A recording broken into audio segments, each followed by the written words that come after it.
Hi നമസ്കാരം. എല്ലാവർക്കും വലിയ പറമ്പിൽ പ്രോപ്പർട്ടീസിൻ്റെ മറ്റൊരു വീഡിയോയിലേക്ക് സ്വാഗതം. എറണാകുളം ജില്ലയിൽ കാക്കനാടിനടുത്ത് പട്ടിമറ്റത്ത് മനോഹരമായിട്ട് നിർമ്മിച്ച ഒരു വീട്. 32 സെന്റ് സ്ഥലത്താണ് വീട് നിർമ്മിച്ചിരിക്കുന്നത്. 3500 സ്ക്വയർ ഫീറ്റ് നിർമ്മിച്ച 4 ബെഡ്റൂം വീടാണ്. വീട് വരുന്നത് പട്ടിമറ്റം ജംഗ്ഷനിൽ നിന്നും ഏകദേശം ഒരു 1.5 കിലോമീറ്റർ മാത്രം അകലത്തിലായിട്ടാണ്. 4 വർഷം പഴക്കമുള്ള ഒരു വീടാണിത്. മനോഹരമായിട്ടുള്ള ഡിസൈനിൽ നിർമ്മിച്ച വലിയൊരു വീട്. മുറ്റത്ത് നിരവധി വാഹനങ്ങൾ പാർക്ക് ചെയ്യാനുള്ള സൗകര്യമുണ്ട്. അതുകൂടാതെ നമുക്കിവിടെ കിണർ വെള്ളം അവൈലബിൾ ആയിട്ടുണ്ട്.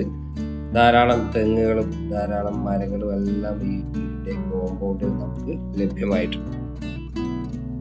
നല്ല ക്വാളിറ്റിയിൽ തന്നെയാണ് വീടിൻ്റെ നിർമ്മാണ പ്രവർത്തനങ്ങൾ പൂർത്തിയാക്കിയിരിക്കുന്നത്. തേക്കുട്ടാണ് വീടിൻ്റെ തടിയായിട്ട് ഉപയോഗിച്ചിരിക്കുന്നത്. നല്ല മനോഹരമായിട്ടുള്ള ഗ്രാനൈറ്റ് എല്ലാ ഫിറ്റിങ്സുകളും എല്ലാം നല്ല ക്വാളിറ്റിയിൽ തന്നെയാണ് നിർമ്മിച്ചിരിക്കുന്നത്. താമസത്തിന് വേണ്ടി സ്വന്തമായി താമസിക്കാൻ വേണ്ടി നിർമ്മിച്ച ഒരു വീട് കൂടിയാണിത്.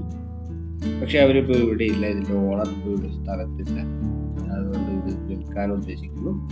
വീടിൻ്റെ വില ചോദിക്കുന്നത് 1,60,00,000 രൂപയാണ്. പക്ഷെ നെഗോഷ്യബിൾ ആണ്.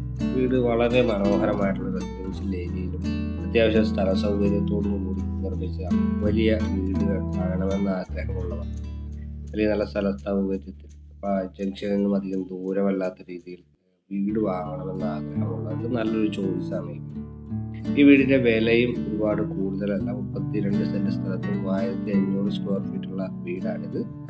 അപ്പോൾ നല്ലൊരു ഡീലാണ്. ഈ ഡീല് ആവശ്യമുള്ളവർക്ക് ഞങ്ങളുടെ നമ്പറിൽ ബന്ധപ്പെടാവുന്നതാണ്. നമ്പർ ഞാൻ വീഡിയോയിൽ ഉൾപ്പെടുത്തുന്നുണ്ട്. ഇതുപോലുള്ള പുതിയ വീടുകളുടെ അപ്ഡേറ്റുകൾ നിങ്ങൾക്ക് ലഭിക്കുന്നതിനായിട്ട് ഞങ്ങളുടെ ചാനൽ സബ്സ്ക്രൈബ് ചെയ്യുകയും നോട്ടിഫിക്കേഷൻ ബട്ടൺ എനേബിൾ ചെയ്യുകയും ചെയ്യുക. ഈ വീടിൻ്റെ ഇൻറ്റീരിയറുള്ള വീഡിയോ നമുക്ക് എടുക്കാൻ സാധിച്ചിട്ടില്ല. അതുകൊണ്ട് തന്നെ വീടിൻ്റെ ഇൻറ്റീരിയർ ഫോട്ടോസ് നമ്മൾ ഇതിൻ്റെ കൂടെ ആഡ് ചെയ്യുന്നുണ്ട്. അപ്പോൾ ഈ വീഡിയോ ഇഷ്ടമായി എന്ന് കരുതട്ടെ. ഇഷ്ടപ്പെട്ടാൽ ലൈക്ക് ചെയ്യുക. നമുക്ക് കാണാം. നന്ദി, നമസ്കാരം.